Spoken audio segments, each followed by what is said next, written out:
Members of the Wireless Institute of Australia are about to vote in the most important and controversial board election in years. 13 candidates will contest all 7 board positions. No matter what happens, anywhere between 3 and all of those positions will be filled by fresh faces. Corporate governance, financial stability, communication, service delivery and ACMA representation are shaping up as the key issues. I'm Peter, VK3YE, and first joined 30 years ago. In this pre-election special, I'll run through the history, the issues and the people that make the Institute what it is today. I have no association with any candidate and will aim for fair reporting. However, I suggest you supplement your viewing with information from candidates, stuff from the WIA website and discussion with other amateurs. First, some background. The WIA is a national organisation to which individuals can belong and clubs affiliate. It is governed by a board of volunteer directors elected by postal ballot. Elections are annual and terms are 2 years. That means that in normal circumstances, half the board comes up for election each year.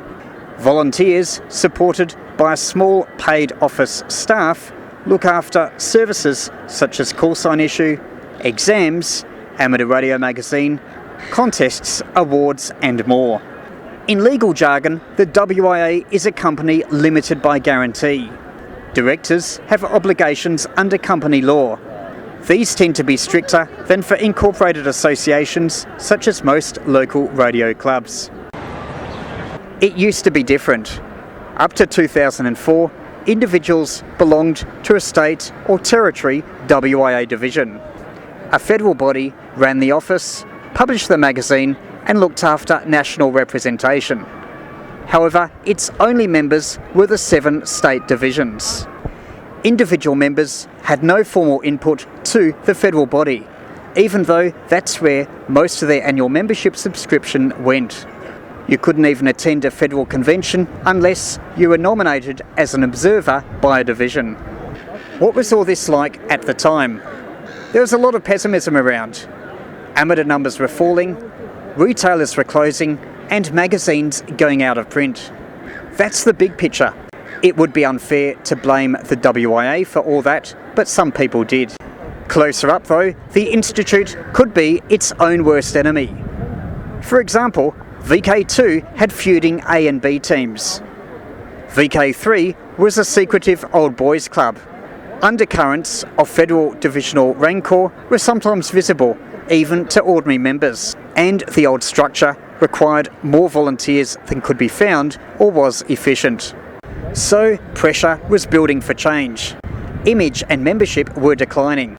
With the ACA wishing to devolve certain functions, the WIA would have to be seen as legitimate, impartial and professional to have any hope of gaining them. Some state divisions initially resisted even discussing change.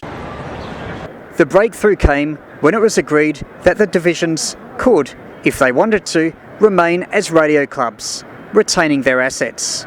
In case you're wondering, the VK2 division became Amateur Radio New South Wales and the VK3 division became Amateur Radio Victoria.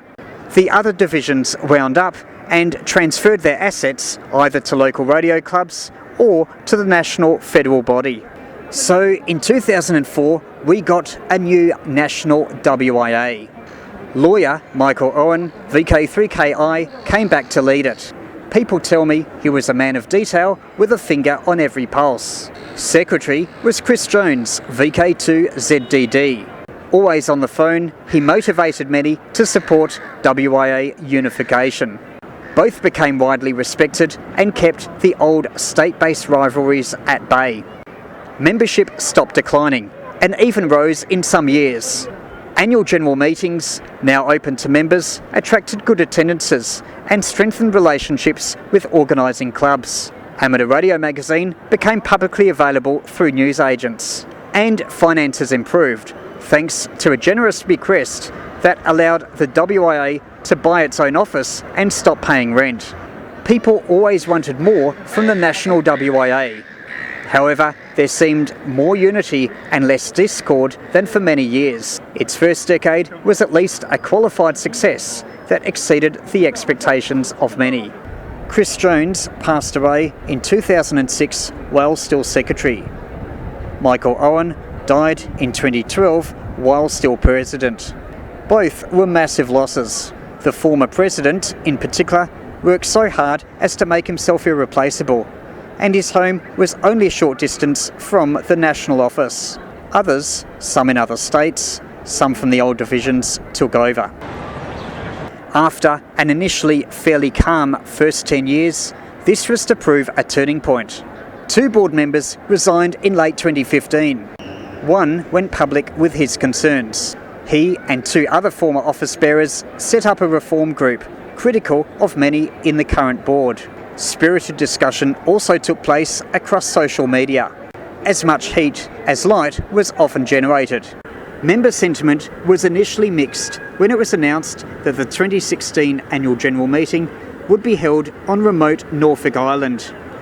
However, it turned to anger when one director, purportedly in jest, announced on the May 22 broadcast that he'd used the call sign VK9 Norfolk Junket. The times were not right for joking. The board, to its credit, took the hint. This year's meeting will be held just outside Adelaide. Accommodation in the city costs as low as $30 a night. And you can get frequent public bus services right to the venue's door. A fantastic program has been organised by local radio clubs. For a harmonious, well-managed organisation, the number of senior office bearer departures has been high. Retaining treasurers has been particularly difficult, with an average term of only a few months. Paid accountants, bookkeepers and volunteer treasurers have all had a go in understanding the Institute's finances. A significant minority voted against accepting the financial statements at the Norfolk Island AGM. The Treasurer wasn't present to answer questions. However, the Acting Treasurer was there, assuring members present that Institute finances would improve in the coming year. A few months later, 2 directors went on a speaking tour around Australia, claiming concerns over Institute governance and finances. Other directors spoke in Sydney. Recordings of some of these are on YouTube. The board countered by issuing fact sheets on finances, membership, exams and other topics. A new consultation policy and volunteer charter also came out. All the problems seemed to be at the top. December 18 was a particularly tumultuous day, with 4 people resigning: Treasurer, Assistant Treasurer and 2 directors. Other stuff was swirling around, especially on social media. These discussions were on independent forums and Facebook groups. It was often amateur debating rather than amateur radio. Moderators couldn't cope and sometimes shut forums or pages down. It was definitely not a good look to prospective amateurs or members. Nevertheless, information was released which probably wouldn't have done if it hadn't been for social media scrutiny. This can help keep officials and organisations accountable, but also puts added stress on volunteers and may make recruitment and retention harder. Board critics tend to dominate the discussions. Board members watched, liked, but understandably were reluctant to be drawn into them, possibly due to a need to observe company sensitivities and that following these discussions was almost a full-time job. Some posters supported board incumbents but seemed to be a minority. To quote a WIA fact sheet, a recent campaign of negative publicity on social media and elsewhere contributed to membership loss. Loss accelerated in 2016, with numbers down by 294 or over 6%. In its defence, the fact sheet says that the WIA still has more members than when the national organisation was established. Its membership is also higher as a percentage of all amateurs than either the ARRL or RSGB. Nevertheless, the board has stated that membership recruitment and retention will be a top priority in 2017. The WIA Reform Group sought member support for a special general meeting to get certain directors removed before their terms were up. It would be fair to say that member attitudes to this were mixed. Why go through all the trouble when regular board elections were just 6 months away? Reform group backers replied that due to the financial situation, it was urgent and couldn't wait for the election. The group got and submitted 100 signatures, but the meeting did not occur. Instead, due to 2 director resignations and a pledge by the President to cut short his term, members would get the chance to vote for all director positions through the normal election process. Which brings us to where we are today. Here's the candidates. On this table, I've put the incumbents on the left. These comprise 4 existing directors seeking re-election, plus 1 who is currently the secretary and seeking election as a director. On the right are the challengers. None occupy any senior WIA position. The first 5 is a loose grouping, which, in a joint letter to Radio Club, enunciated a series of shared principles.